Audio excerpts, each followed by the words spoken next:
Long before the modern galactic calendar was standardized, a decree had echoed through the stars like a silent scream. Engraved in the artificial moons of the Cephalon Consortium and transmitted in the gravity pulses of the core nebula, it was clear. Do not engage with Planet 3 of the Sol system. Do not approach. Do not communicate. Do not land. Translation across civilizations had varied, but the tone never changed. Fear. Humans, it seemed, had carved out a reputation in the cosmic narrative without ever leaving their own backyard. No single incident was to blame. It was a pattern. War without cause, invention without foresight, self-harm in slow motion. Observers who had dared monitor Earth had returned haunted, speaking in fragments of screaming skies, burning forests, and something called reality television. So the galaxy moved on. For thousands of years, humans became little more than a footnote in cosmic warnings. A primitive species, feral and confused, burning its cradle while dreaming of stars. His name was Xel-Ruun, as an anthropologist from the academic ring of the Archivum Syndicate. He was respected, even celebrated, for his work with pre-warp societies. He taught the cloud beetle tribes of Larvek to write. Negotiated peace between the photosynthetic war bushes of Oryx Prime. But Earth haunted him. He'd stumbled across a garbled radio broadcast during a long-range sweep, something old, full of static and emotion. It was a song. Human music. Melancholic. Melodic. Beautiful. Against every regulation and warning, he traced a signal. Earth. He didn't land. Not at first. He hovered just outside lunar orbit, his cloaked ship trembling as if the very planet below was dangerous to proximity. And yet, every scan only confirmed what he'd already seen. A blue world, teeming with paradox. Barbarism alongside art. Kindness that coexisted with cruelty. Poetry and poison. He had to see it. He landed in what the locals called Iowa. Flatland, green, dotted with structures and organic vehicles. Disguised in a polymorphic skin suit, he wandered. Studied. Hid. Filmed.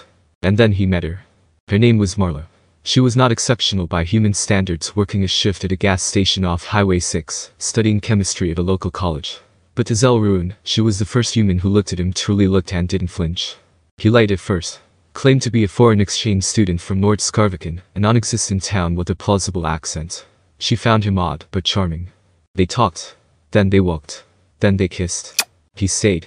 Love, it seemed, was not immune to entropy. He told her the truth one night, expecting horror. Instead, she cried. Not because he was alien, but because she believed she finally understood why she never fit in. You came from the stars to find me, she whispered. God, this world is a dumpster fire. I want to go with you.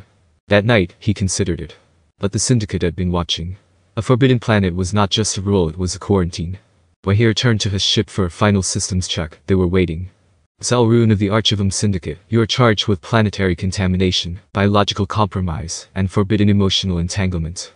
The trial was held in the memory spires of Zarthax, a judicial realm where thoughts were projected and judged in real time.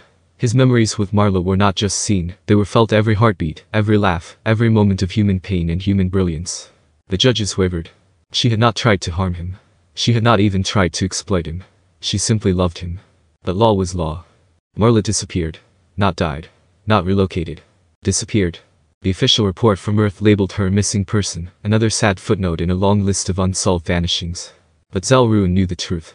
She had been contained. He was exiled, stripped of his research status, banned from interstellar travel. Yet, he could not forget. And neither could the galaxy.